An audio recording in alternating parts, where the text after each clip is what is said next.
The Witcher 2 Enhanced Edition has released on the Xbox 360, bringing its incredibly dark and gritty world to owners of Microsoft's console. Does The Witcher 2 break enough new ground to give a compelling experience to people who've never played the first?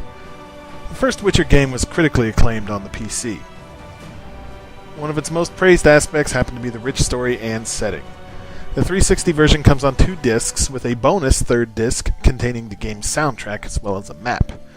You play as Geralt, a Witcher, which basically boils down to you are a mutant who hunts monsters and you live by your own special moral code. They're usually hated. Having a Witcher in town means all sorts of bad things are going on, and they're met with looks of scorn and disdain from common people, but their mission in life is generally just to hunt monsters and not deal in politics. This all changes when another Witcher, named Lotho, kills one of the nation's kings. It doesn't stop there. Lotho then kills the king that you are protecting. To give away any more of the story would be criminal, as the story for The Witcher 2 is easily the best thing the game has going for it. Whether it's deciding to trust a demon in a grand plan for vengeance, or talking a troll out of beating a noble's head in, there are repercussions to every single action, some positive and some negative. What the story does well is present a unique situation and put control of it directly in your hands. Huge quest lines are changed depending on who you kill, who you keep, and the decisions that you make are never easy. The good aspect of this is that it does have multiple endings and gives you significant reasons to play through the game again, as it's not just the dialogue that changes. Entire character relationships and objectives are extremely different. It also delays the results at times, so you can't simply reload your last save to see how events unfold differently.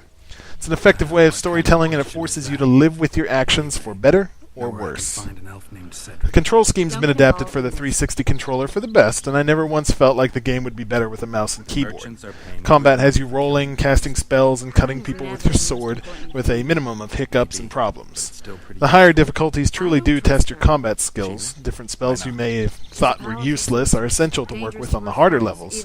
The complete knowledge of what your character is capable of is necessary to succeed at that level. Laying traps, throwing bombs, these are all very important things.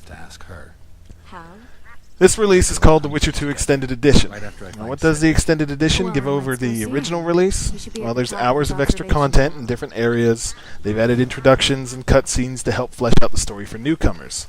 The content was offered to the PC crowd for free, and 360 owners get it without an extra charge. Not all is perfect in Temeria, however. I came across a handful of glitches, usually in combat, and managing your inventory weight is an unnecessary pain in the ass. Most people would have an issue with not being able to drink health potions in the middle of battle, but it adds to a more strategic approach if you know a large fight's coming up, and these situations are usually telegraphed far in advance. Also, depending on what choices you make, you could experience a very confusing story about people that you're not familiar with. There are 2 main story forks, and one of them is far less interesting than the other, despite still being excellent. The Witcher 2 also lets you approach some situations with an incredible amount of leeway in how you want to handle them. Sometimes you can get out of a situation without even fighting, but at the expense of learning more about the situation and what's going on and yourself. If there's any criticism of the story, the middle game simply can't carry the pace that the beginning sets.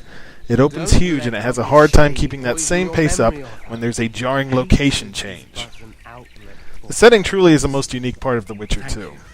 Lots of fantasy RPGs use tired old cliches, but everything The Witcher 2 does is presented in a very fresh and meaningful way.